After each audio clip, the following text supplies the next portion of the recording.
આજની આ ભાગદોડવાળી જિંદગીમાં કોને શાંતિ નથી જોઈતી, ખરું ને?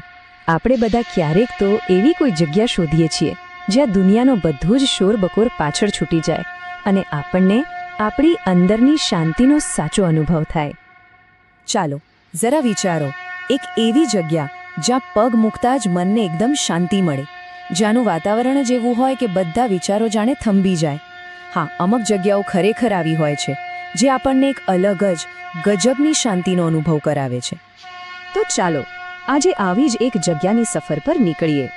આપણે વાત કરવાના છીએ શ્રી સદાશિવ આશ્રમની, જે ખરેખર નામ પ્રમાણે જ એક શાંતિધામ છે.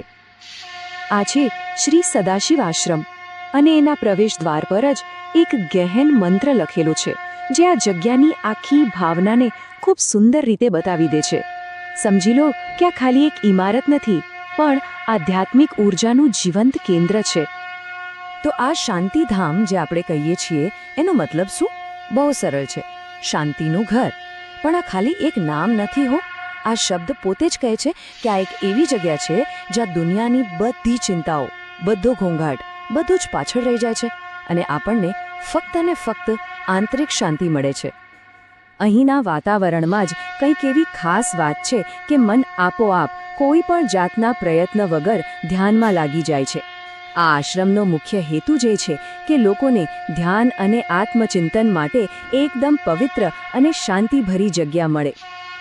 દરેક આધ્યાત્મિક જગ્યા પાછળ એક માર્ગદર્શક શક્તિ હોય છે, બરાબર ને?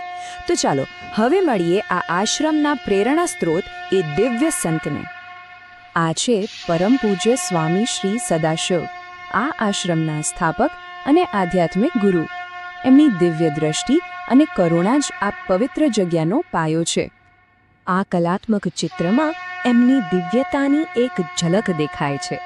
સ્વામીજી એક એવા સંત હતા જેમનો પ્રભાવ આજે પણ આશ્રમના કણે કણમાં જીવંત છે. એમના ઉપદેશો અને એમનું જીવન અહીંના અનુયાયીઓ માટે હંમેશા પ્રેરણારૂપ રહ્યું છે. હવે જરા આશ્રમની મૂળ ફિલોસોફી, એના કેન્દ્રવર્તી વિચાર પર આવીએ, જે અહીંથી શરૂ થઈને આખી દુનિયામાં ફેલાય છે.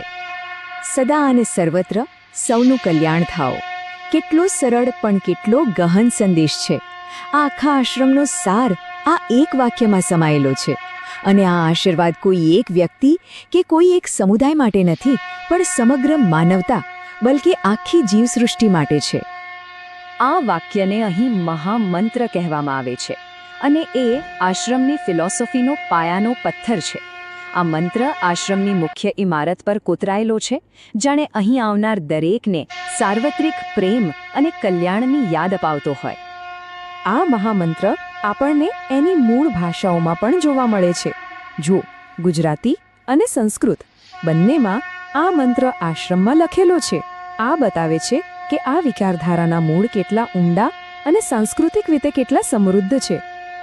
ચાલો હવે થોડું ઊંડા ઉતરીએ અને આશ્રમની ફિલોસોફીને જીવંત કરતા અમુક મુખ્ય અનુષ્ઠાનો અને પ્રતીકોને સમજીએ. આશ્રમનું એક મુખ્ય કેન્દ્ર છે પવિત્ર અગ્નિ. એના બે ભાગ છે. એક તો એનું ભૌતિક માળખું, જેને કુંડ કહેવાય છે, અને બીજું છે એની અંદર હંમેશા પ્રજ્વલિત રહેતી જ્યોત, જે અખંડ આધ્યાત્મિક ચેતનાનું પ્રતીક છે. અહીં આપણે જોઈ શકીએ છીએ એક બાજુ યજ્ઞકુંડનું ભવ્ય માળખું દેખાય છે અને બીજી તરફ એ જ કુંડમાં સળગતી પવિત્ર યજ્ઞની જ્યોત. આ જ્યોત જાણે કે આ જગ્યાનું આધ્યાત્મિક હૃદય છે, જે સતત સકારાત્મક ઉર્જા ફેલાવતી રહે છે.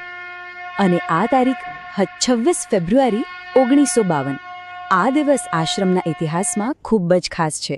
ખબર છે કેમ?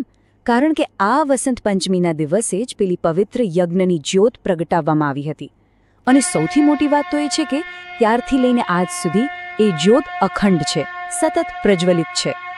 તો માર્ગદર્શક સંત સ્વામી શ્રી સદાશિવની પ્રેરણા, પવિત્ર યજ્ઞ અગ્નિની ઊર્જા, શક્તિની ઉપાસના, સાંસ્કૃતિક ઉત્સવો અને સાર્વત્રિક કલ્યાણનો પેલો મહાન આશીર્વાદ, આ બધા તત્વો જ્યારે ભેગા મળે ત્યારે આશ્રમની એક અનોખી આધ્યાત્મિક પરંપરા બને છે.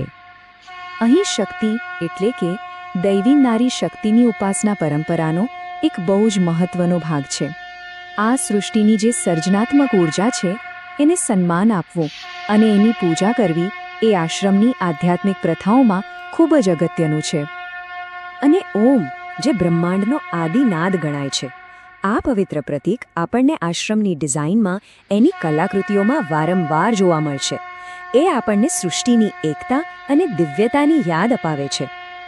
તો આમ એક માર્ગદર્શક સંત, પવિત્ર અગ્નિ, શક્તિની ઉપાસના અને સૌનું કલ્યાણ થાઓ નો મહામંત્ર, આ બધા તત્વો મળીને આ આશ્રમનો એક ખૂબ જ અનોખો અને સમૃદ્ધ આધ્યાત્મિક વારસો બનાવે છે. અને અંતે આપણે ફરી એકવાર એ જ કેન્દ્રીય સંદેશ પર પાછા આવીએ. સદા અને સર્વત્ર સૌનું કલ્યાણ થાઓ. આ ખાલી એક પ્રાર્થના નથી, પણ એક જીવન જીવવાની રીત છે, જે આપણને કરુણા અને વિશ્વ બંધુત્વનો રસ્તો દેખાડે છે.